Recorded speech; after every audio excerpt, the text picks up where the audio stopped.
Pamba nangaye ezangulu na yo. Elevation nangaye ezamawa na yo. Bitume kome la kinga na fungo la miso na mona mampi.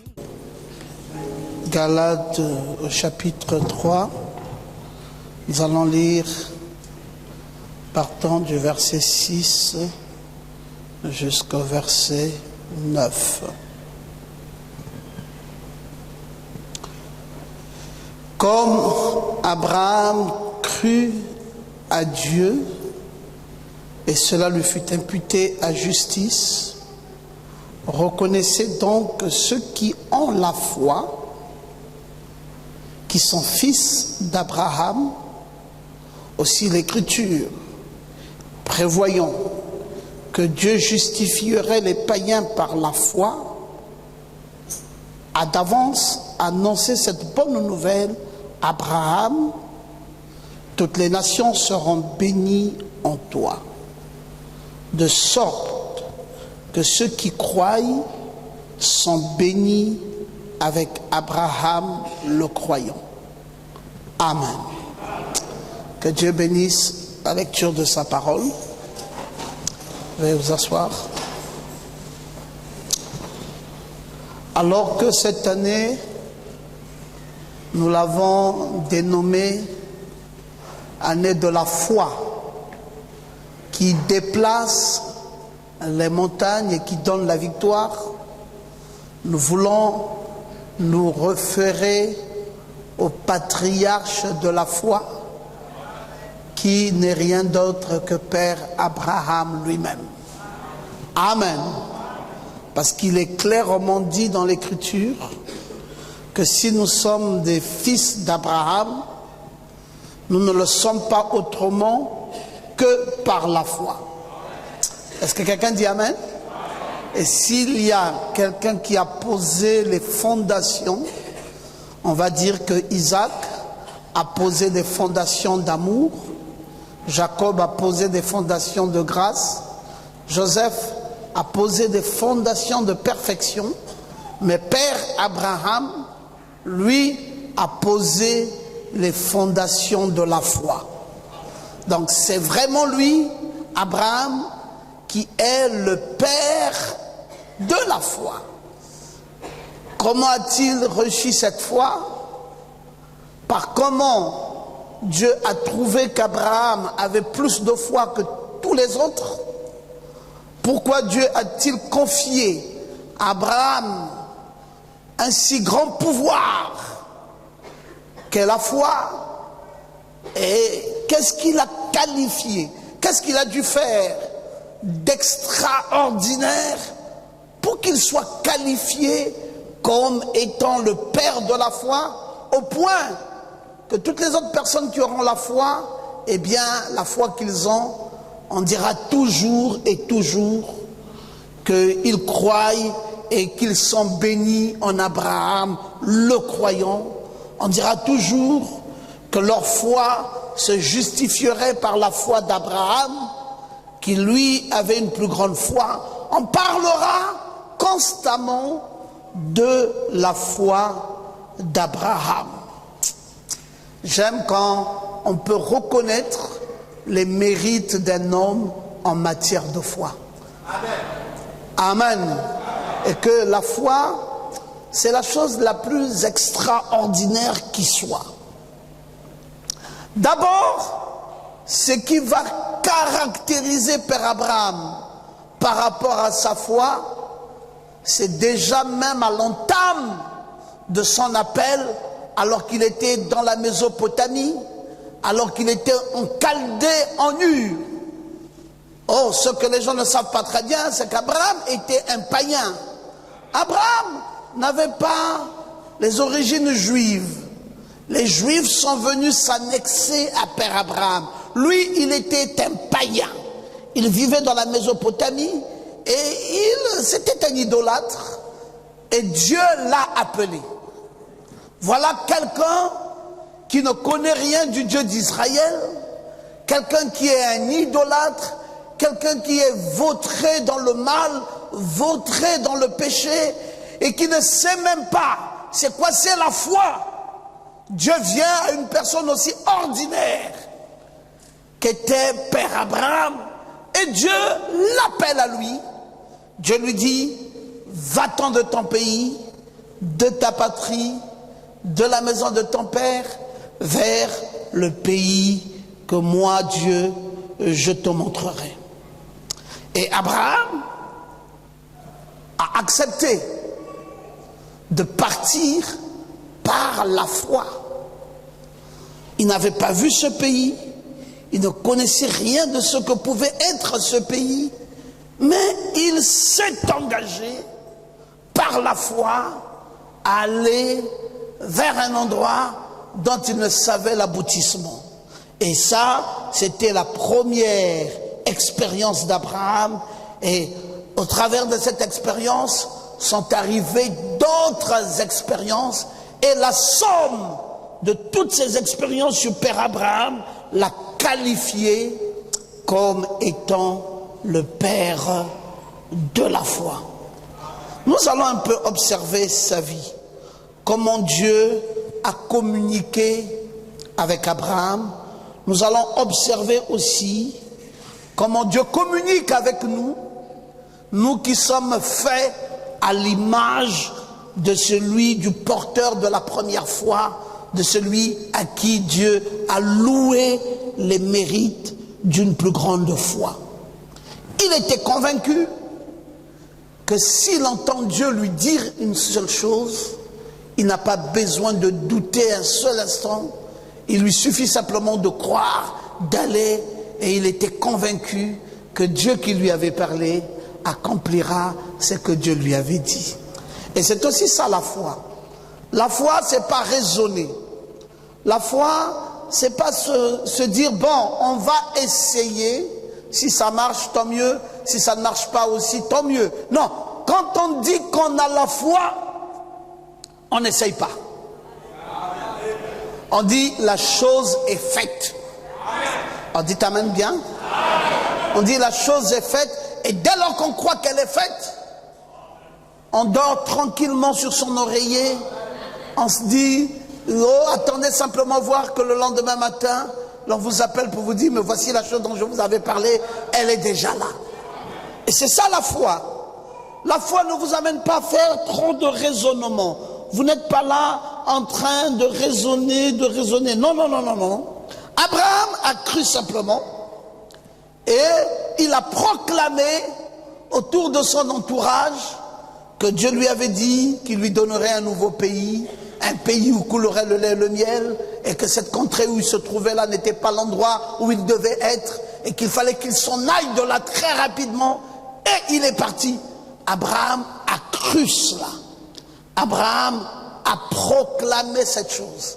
Abraham n'a pas eu peur de dire. Vous savez, si vous avez la foi, l'une des choses que vous devez faire, c'est de proclamer, même quand la chose paraît presque impossible. Alléluia. Oui, oui, il faut être convaincu, mais fortement convaincu et avoir un témoignage par rapport à sa conviction. Vous allez de l'avant, vous proclamez, vous croyez, et chaque mot que Dieu vous a révélé devient un absolu pour vous. Et vous allez sur cette base et vous marchez simplement en sachant que ça ne faillira jamais. Abraham, cela lui a valu d'être un modèle de la marche avec Dieu, comme nous venons de le lire dans Galates ici, au verset 7.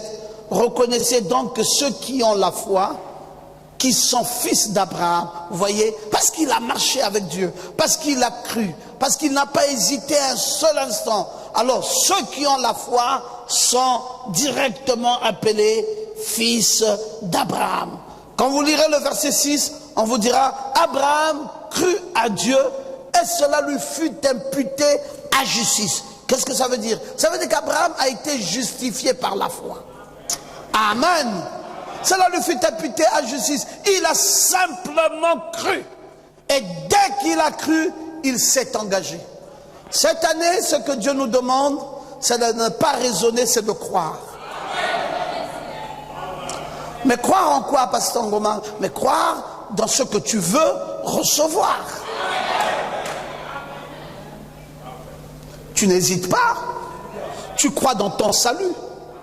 Quand quelqu'un a la conviction de son salut, aucun homme au monde ne peut venir te dire que tu te perdras. Non, personne ne te dira tu te perdras. Personne ne te dira mais écoute, fais attention parce que Dieu peut. Non, tu sais qui tu es. Cela lui fut imputé à justice. Il avait été justifié par sa foi. Et vous également, vous êtes justifiés par votre foi. Imaginez que quelqu'un vienne un jour et qu'il me dise à moi, Pasteur Ngoma, est-ce que vous êtes sûr que, bon, vous avez cru dans le prophète William Branham, est-ce que vous êtes très sûr que c'est la bonne voie? Il se peut que ces enseignements soient faux. Alors, comment allez-vous vous retrouver devant Dieu? Nous avons cru dans ce message sans jamais avoir pensé le contraire. C'est-à-dire que Dieu nous a justifiés par notre foi.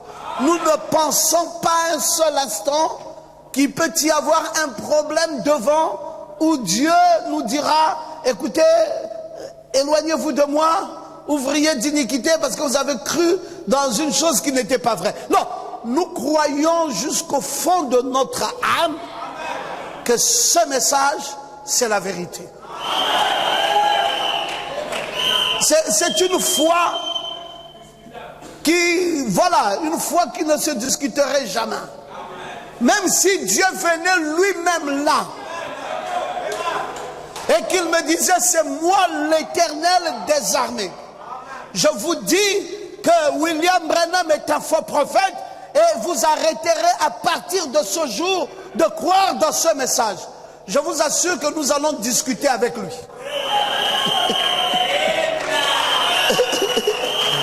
C'est-à-dire que Dieu aura des problèmes sérieux. Parce que nous allons nous chamailler avec lui. Notre foi est arrivée à un point tel, le retour n'est pas envisageable. On ne sait pas par comment nous sommes arrivés là. On ne peut pas expliquer ça. Mais même Dieu ne peut plus nous enlever ça non plus. Il dit non, regardez, je veux vous prouver que c'est un faux prophète. Je ne veux plus vous voir suivre encore ce message. Ne touchez plus à aucune des brochures. Nous allons dire Dieu conférence. Dieu dit c'est moi le créateur de l'univers. On dit oui, nous le savons, mais nous allons en conférence. Parce que au point où nous en sommes arrivés, ce n'est plus possible pour nous de douter un seul instant que ce message ne soit pas la vérité. La foi que nous avons de croire que ce message est vrai, c'est la même foi qui nous amène à croire que nous avons le Saint-Esprit. C'est la même foi qui nous amène à croire que nous ne pouvons plus jamais nous perdre. Et c'est la même foi qui nous amène à croire que nous ne partirons pas de ce monde sans avoir dépouillé l'Égypte.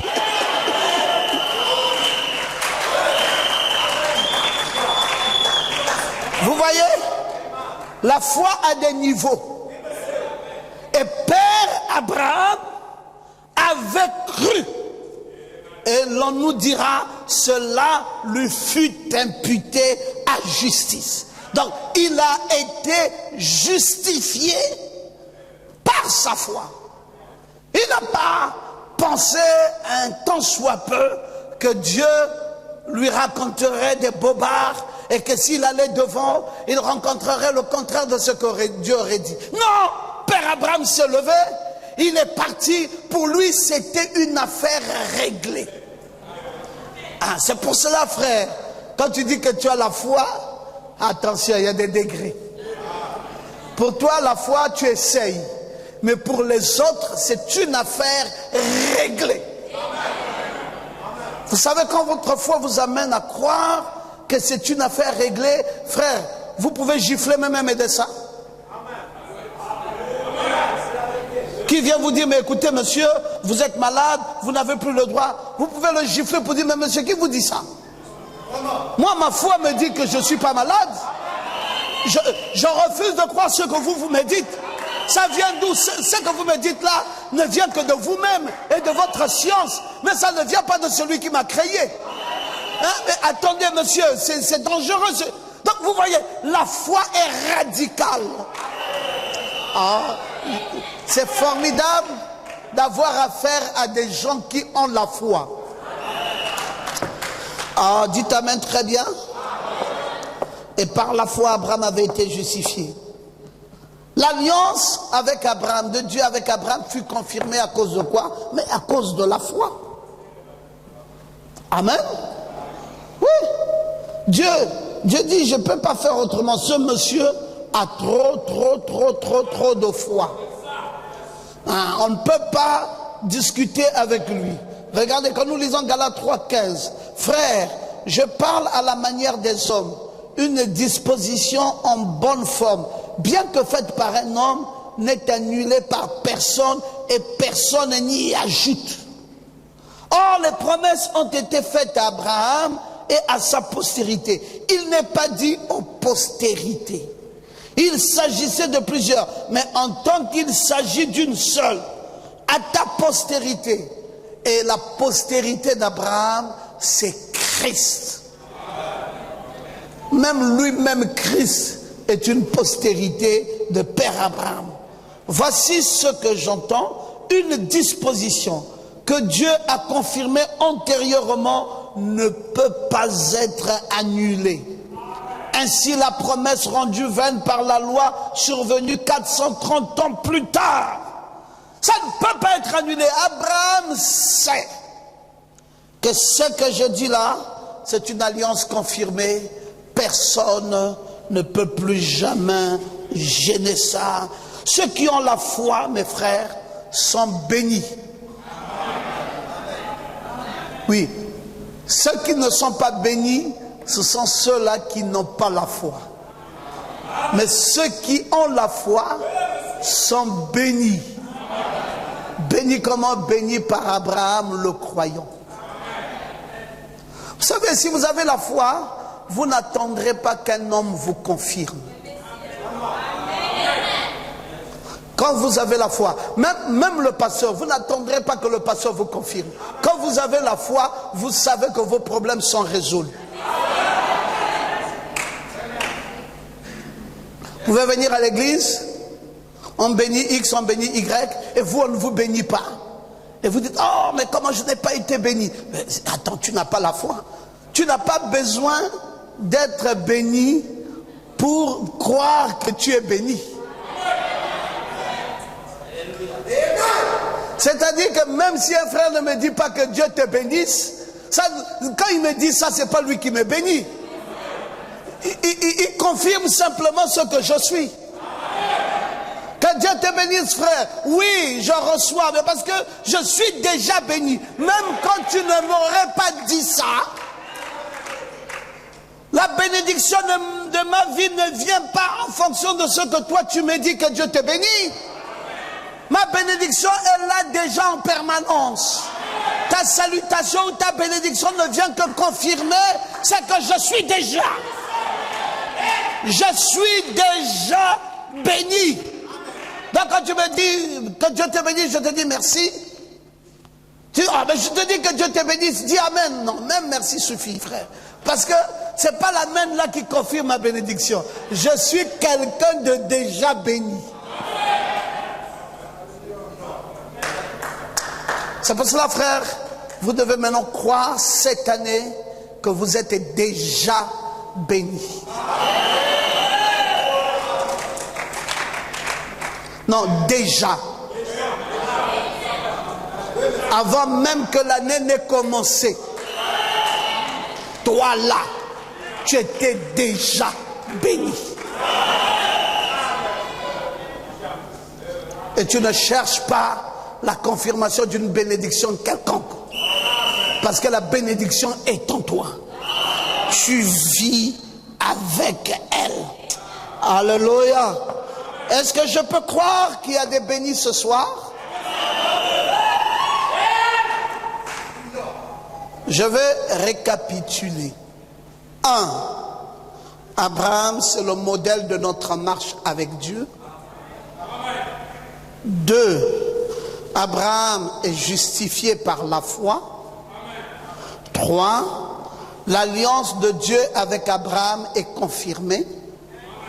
4. Ceux qui ont la foi sont bénis avec Abraham le fidèle. Dites Amen. Donc, toi aussi, 1, tu es un modèle de marche avec Dieu.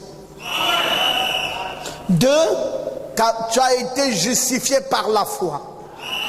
3, l'alliance que Dieu a faite avec toi est semblable à celle d'Abraham, une alliance confirmée. Ça n'a pas besoin d'une confirmation extérieure, elle est déjà confirmée. C'est comme nous disons de frère Branham, c'est un prophète confirmé. Donc, que tu viennes dire que frère Branham est prophète ou que tu dises que frère Branham n'est pas prophète, ça ne change rien. Parce que frère Branham est déjà confirmé. J'aime ça mes frères. C'est pas un prophète qui cherche l'adhésion des gens. Non monsieur, c'est un prophète confirmé. Toi aussi tu es un croyant confirmé. Avant la fondation du monde, Dieu savait que tu croirais le message. Et même l'onction, même le signe, même la colonne de feu, tout ce qui est derrière ce message est derrière ta vie. Et la quatrième chose, c'est ce que toi, tu es béni. Parce que ceux qui ont la foi sont bénis. Amen. Alors, nous parlons d'Abraham, le père de la foi. Qu'est-ce qu'on peut encore dire de ce père de la foi? Y a-t-il des faits majeurs qu'on peut faire remarquer par rapport à la foi d'Abraham? Commençons par un premier fait majeur. Appel à prendre Canaan en héritage. Nathanaël, suis ça. Un fait majeur de père Abraham, le père de la foi. Le premier fait majeur, c'est cet appel qu'Abraham reçoit d'aller prendre Canaan en héritage.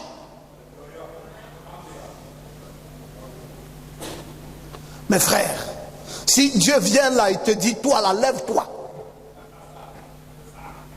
Je te donne tout Libreville et va prendre Libreville en héritage. Je suis sûr que tu vas commencer par te poser des questions. Qu'est-ce que Dieu veut me dire? Je veux prendre Libreville en héritage comment? Est-ce qu'il n'y a pas des habitants à Libreville? Comment je vais procéder? Et si maintenant je ne réussis pas cette mission, que va-t-on dire? Bon, tu vas te poser énormément de questions. J'aimerais que nous lisions Genèse au chapitre 12, depuis le verset 1.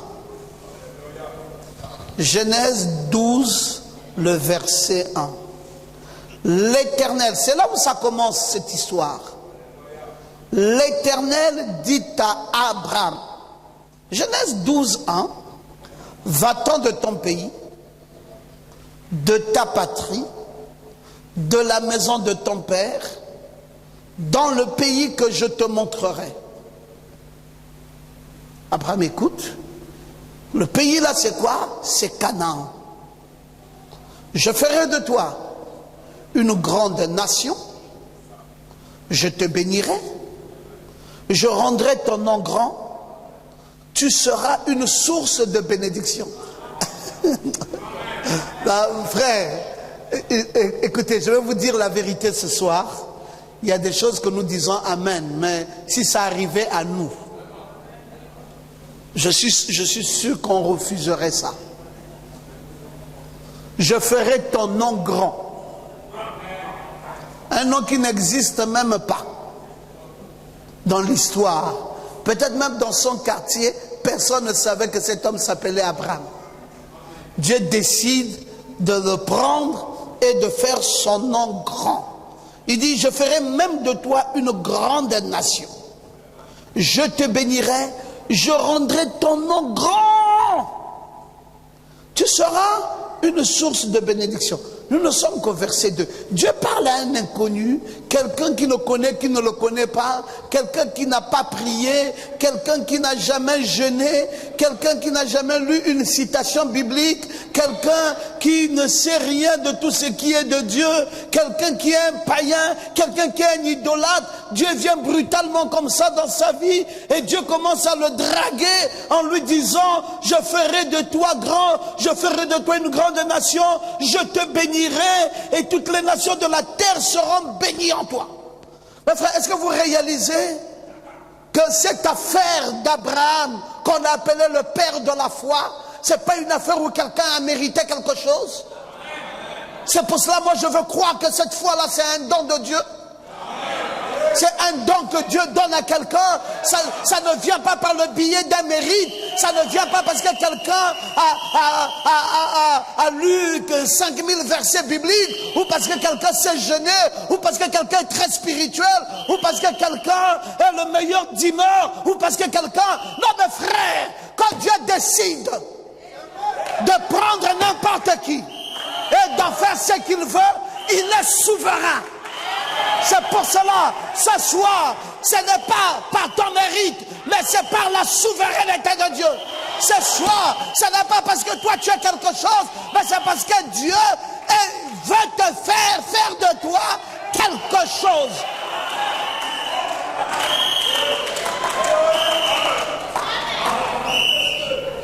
J'aime ce Dieu à cause de ça.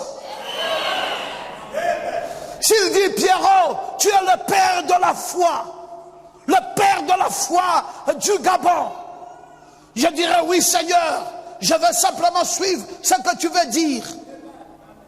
Je ne dirai pas, mais Seigneur, sous quelle base?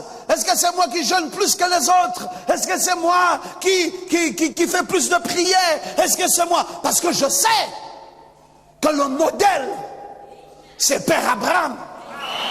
Le modèle est venu de la Mésopotamie. Le modèle est venu de la Chaldée en Ur. Le modèle n'avait aucun mérite. Celui qu'on appelle le père de la foi est parti de zéro à héros. Toi aussi, tu deviendras le père de la foi. Non, si tu crois ça, dis Amen. Premier fait majeur de la vie d'Abraham. Je bénirai ceux qui te béniront. Oh, maintenant je maudirai ceux qui te maudiront. Frère, il y a des gens qui prennent des malédictions à cause de toi. Le simple fait de te rejeter, ils ont été rejetés de la vie. Mais il y a des choses réelles.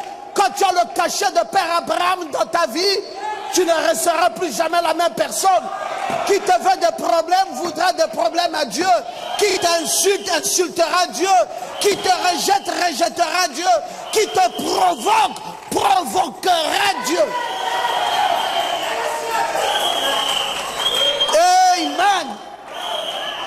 Je maudirai ceux qui te maudiront. Qu'est-ce que les pauvres gens ont fait? Dieu dit, je prends ton parti. Mais maintenant, ceux qui me maudiront là, s'ils sont des chrétiens, tant pis, ils seront maudits. Quiconque n'aimera pas Abraham recevra des problèmes. C'est ma décision. Mais qu'est-ce que tu as vu à moi? J'ai simplement vu quelqu'un qui, ma foi, m'inspirera dans le futur du modèle de ma foi. Est-ce que vous aimez ça? Et toutes les familles de la terre, nous ne sommes qu'au verset 3, seront bénies en toi. Ah, Père, c'est quoi cette affaire? Mais je n'ai pas fini. Abraham partit, comme l'Éternel lui avait dit. L'autre dit, tonton, je peux venir? Il dit, viens. Abraham a été âgé de 75 ans. Il est sorti de Charan. Sa femme lui dit, Sarai dit, chérie, qu'est-ce qu'on dit? Je peux venir aussi? Il dit, viens. Et Sarai, sa femme, et l'autre, fils de son frère, tous se sont levés avec tous les biens qu'ils possédaient. Ils ont pris tous ces biens-là. Et même les serviteurs qu'ils avaient acquis à Charan. Ils partirent avec les serviteurs et les biens et la richesse pour aller dans le pays de Canaan. Le verset 5 nous dit qu'ils arrivèrent à Charan. Abraham parcourut le pays jusqu'au lieu de Sichem, jusqu'au champ de Morée. Les Cananéens étaient alors dans le pays. L'Éternel vient encore une deuxième fois voir Abraham et lui dit, je donnerai ce pays à ta postérité. Et là, Abraham va bâtir un autel à l'Éternel qui lui est apparu. Et Abraham se transporte de Charan, là où il était, vers la montagne, à l'orient de Bethel. Et là, il va dresser des tentes. Et après qu'il ait dressé des tentes, il reste là de l'autre côté de Bethel, à l'occident, vers Haï.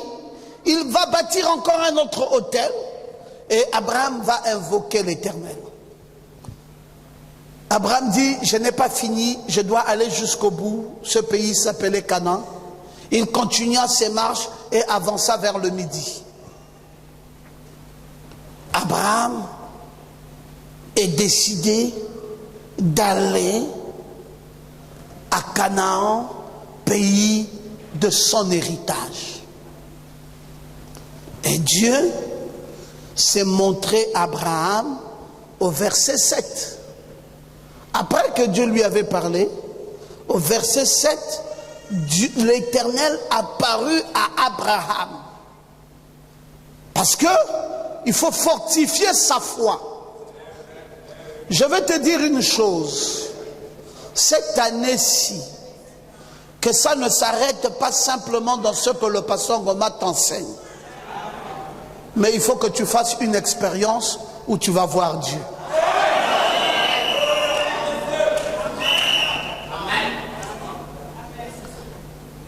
Maman, tu sais, si tu ne vois pas Dieu, tu vas te fatiguer avec ta foi. Papa Ngoma, comment on voit Dieu? Il y a plusieurs façons de voir Dieu.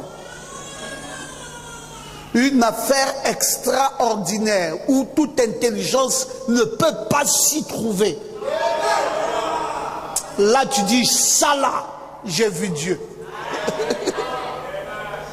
Parce que si tu ne vois pas Dieu, tu ne seras pas fortifié.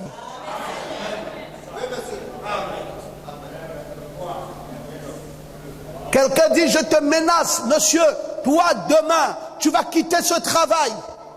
Tu dis, Seigneur, je veux voir, je veux te voir. C'est pas simplement ce que Papa Ngoma parle là. Quand demain matin, je viens ici, qu'on vienne me dire que ce monsieur est transporté à l'hôpital et qu'il est en train de mourir, je veux te voir.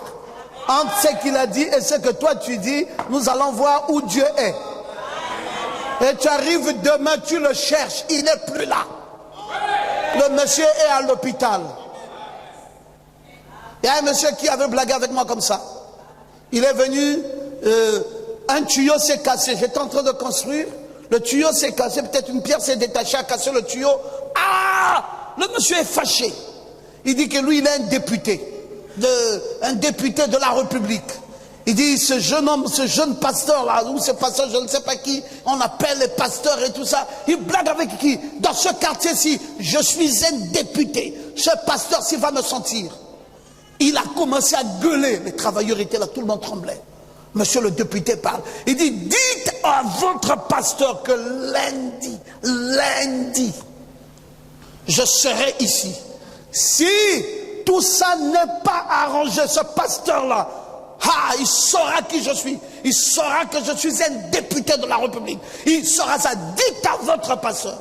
Les travailleurs sont venus me dire, nous étions peut-être à un mercredi, il dit, le monsieur là, le député, a dit lundi, il voyageait là, il dit lundi, à son retour, pasteur, il a dit, il va vous mener la guerre. J'ai dit, à savoir si lundi là, il sera toujours debout. Mes frères, là où il est parti, il a fait un accident, il est mort sur place.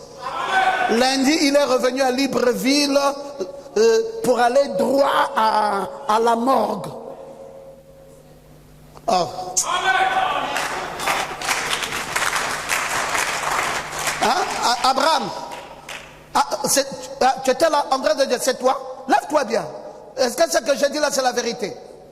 C'était toi le travailleur de ce jour-là, quand le monsieur l'a menacé? Pas député, sénateur. Vous voyez? Bon, frère, dites à votre voisin, il y a des gens avec qui il faut blaguer. Et il y a d'autres, il faut enlever le corps. Dites bien, qu'il y a des gens avec qui on blague, mais il y a d'autres, il faut enlever le corps. Toi, pour que tu aies plus la foi, tu dois voir Dieu. Oh, je n'ai pas entendu. Pour que tu aies plus la foi, moi j'ai vu Dieu dans cette affaire. Vous voyez, Dieu, tu ne vas pas le voir qu'il va venir là dans un petit corps. Non, une affaire où tu sens que c'est fermé et Dieu dit, je me fais voir. Dans notre marche vers le pays de l'héritage, il faut qu'au milieu là, Dieu se fasse apparaître. Oh, j'aime que tu dises amen bien. Mais il doit apparaître pourquoi? Pour la fortification de ta foi. Parce que si ta foi n'est pas fortifiée, à un moment donné, tu vas commencer à douter. Il faut que de temps en temps, Dieu sort. Et il te montre là où tu ne pouvais pas le voir, que tu le voies. Après, tu dis merci Seigneur Jésus.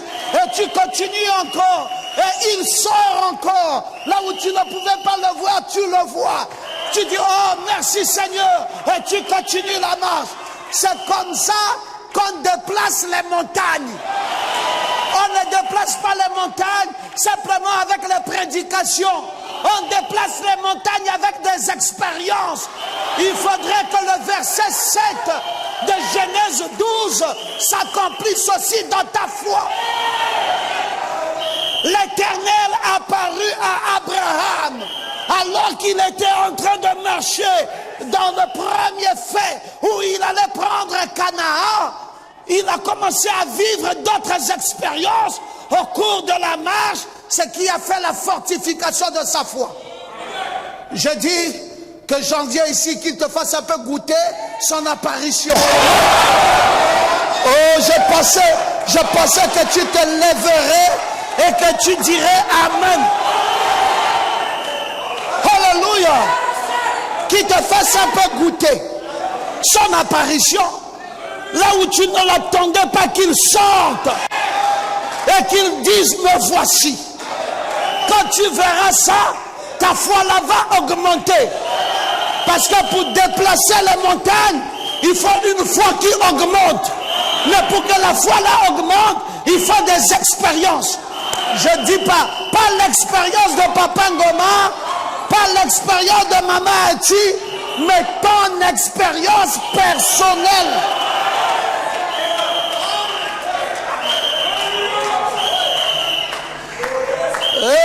Amen. Amen.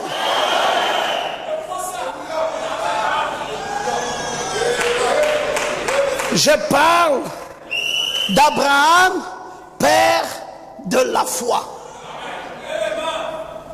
Et je suis en train de vous démontrer le premier fait majeur de cette foi-là. Alors que Genèse 12, Abraham s'est engagé pour aller prendre son pays d'héritage qui est Canaan. Et au verset 7, avant que nous n'arrivions au verset 9, l'Éternel a apparu à Abraham. Pour une fortification de la foi, il faut que l'Éternel apparaisse. Amen. Vous savez mes frères, si Dieu n'apparaît pas, à un moment donné, la foi là devient théorique. S'il y a un obstacle, je veux que Dieu sorte, qu'il se fasse voir devant toi. Là où tu disais, ah mon Dieu, ce mari là, je ne peux plus la voir. Dieu peut sortir. Alléluia. Alors une sœur m'a posé une belle question. Elle m'a dit, mais pasteur, vous avez dit, selon le principe SMART,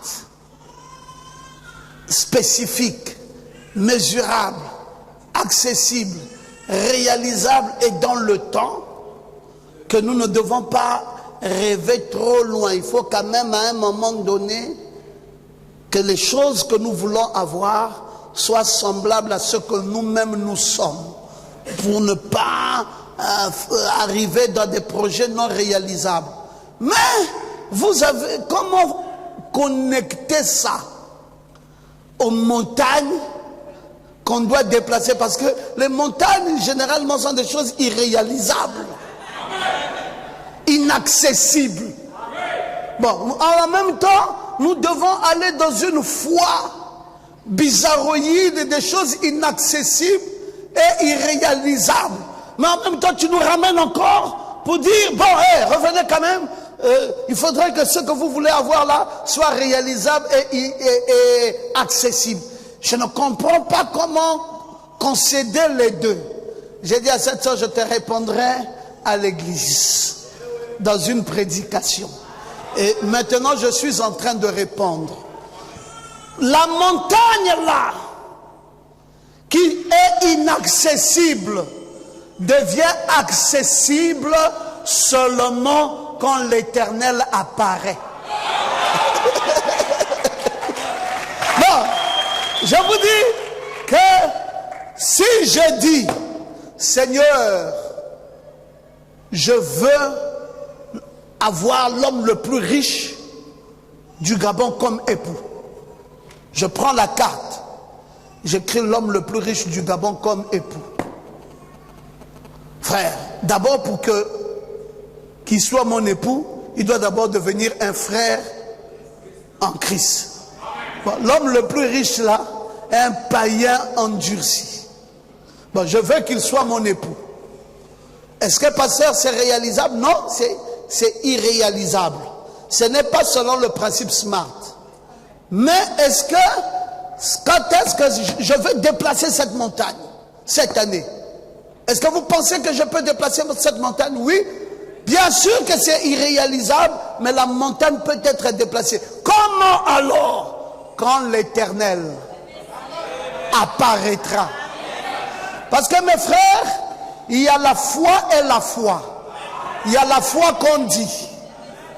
Dieu a compris que ce qu'il avait dit à Père Abraham n'était pas suffisant. Va-t'en de ton pays, de ta patrie, vers le pays que je te montrerai. Je ferai de toi une grande nation. Je bénirai, je maudirai ceux qui te maudiront. Toutes les familles de la terre seront bénies en toi. Tout ça, Abraham a écouté ça, il a répété ça, il a avancé avec ça. Mais arrivé quelque part, Abraham s'est bloqué. Il dit, ah, est-ce que c'est vraiment, je suis sûr qu'il avait dit, mais est-ce que j'y arriverai? Alors maintenant, il faut une pousse de Dieu. Et alors la pousse de Dieu est venue, l'Éternel lui est apparu. Alléluia! Là maintenant, Abraham dit, ok, je commence à voir que nous y arriverons. Parce qu'il est venu lui-même se faire voir Parce que j'étais déjà bloqué. Je n'arrivais plus. Les muscles de la foi baissaient. Il a fallu qu'il apparaisse pour que je sois certain que j'y arriverai. Je dis que pour ta foi cette année, il faut que l'Éternel apparaisse. Non. C'est-à-dire quelque chose d'inattendu. Même toi-même, tu ouvres la bouche. Tu dis, oh, ça là, c'est venu comment? Ça, je ne m'y attendais pas. Il faut que tu ouvres la bouche. Que tu dis, oh, ça là encore, c'est comment? Ça, je n'attendais pas ça. Oh, mais ça là, Seigneur, tu me dépasses. S'il est un grand Dieu, il doit faire des choses qui te dépassent. S'il est un grand Dieu, il doit faire des choses qu'on ne peut pas expliquer.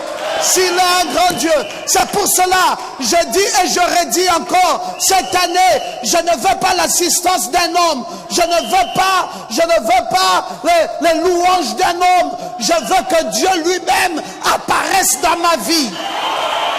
C'est fini cette affaire de m'encourager avec des louanges. Oh, Jean-Olivier, c'est un bon frère. Non, Jean-Olivier, que même le pasteur dit tu es un bon frère, qui ne le dise pas. Que Dieu vienne montrer. Si tu es un bon frère, que Dieu descende et qu'il crée le miracle dans ta maison. Qu'il crée le miracle dans ton foyer. Hein? Qu'il ouvre, qu'il enlève tout ça, les maladies, les stérilités et tout ça, et qu'il vienne et qu'il appuie sa bénédiction dans le nom de Jésus. Alléluia. Parce que bon, je sers Dieu en toute fidélité. Je l'aime, je suis honnête, je viens dans sa maison, je sers l'homme de Dieu, mais je veux voir. L'homme de Dieu a reconnu, mais Dieu lui-même, il dit quoi? Dieu doit descendre. L'impossible doit devenir possible. Oh! Alléluia! Glory to God! Non pas ça que le pasteur jette les fleurs, non. Je suis fatigué. Papa, tu as reconnu que je suis un bon croyant. Mais je veux maintenant, que Dieu apparaisse et qu'il enlève les portes fermées, qu'il déplace la montagne et qu'il amène la gloire. C'est ce que je désire. Et je dis dans le nom de Jésus, cette chose va s'accomplir. Cette chose va s'accomplir. Dans le nom de Jésus-Christ, cette chose va s'accomplir. Et que Dieu te bénisse.